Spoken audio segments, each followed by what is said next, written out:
ಮಾತನಾಡೋಕೆ ಅವಕಾಶವೇ ಕೊಡಲಿಲ್ಲ. ನಾನು ಬಿಜೆಪಿ ಆರ್ಎಸ್ಎಸ್ಗೆ ಕ್ಷಮೆ ಕೇಳೋದಿಲ್ಲ.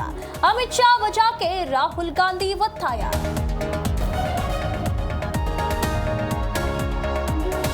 ವಿದ್ಯಾರ್ಥಿಗಳ ಮೇಲೆ ಪೆಲೆಟ್ ಗನ್ನಿಂದ ದಾಳಿಯಾಗಿದೆ. ದಾಳಿಗೆ ಕೇಂದ್ರ ಸಚಿವ ಅಮಿತ್ ಶಾ ಆದೇಶಿಸಿದ್ರ ಮೋದಿ ಗೃಹ ಸಚಿವರು ಉತ್ತರಿಸಬೇಕು ಎಂದ ರಾಹುಲ್.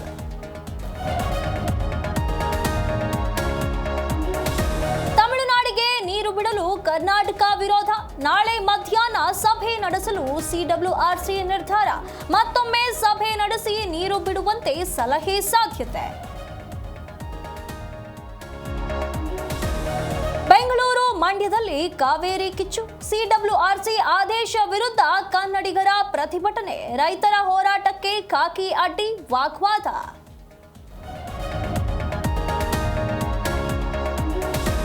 ಪಶು ವೈದ್ಯಾಧಿಕಾರಿಗಳ ನೇಮಕದಲ್ಲಿ ಅಕ್ರಮ ಆರೋಪ. ಸಿಬಿಐ ತನಿಖೆ ಕೋರಿದ್ದ ರಿಟ್ ಅರ್ಜಿ ವಿಚಾರಣೆ ಹಾಡಹಗಲ ವಂಚನೆಯಂತಿದೆ ಎಂದು ಕೋರ್ಟ್ ಬೇಸರ.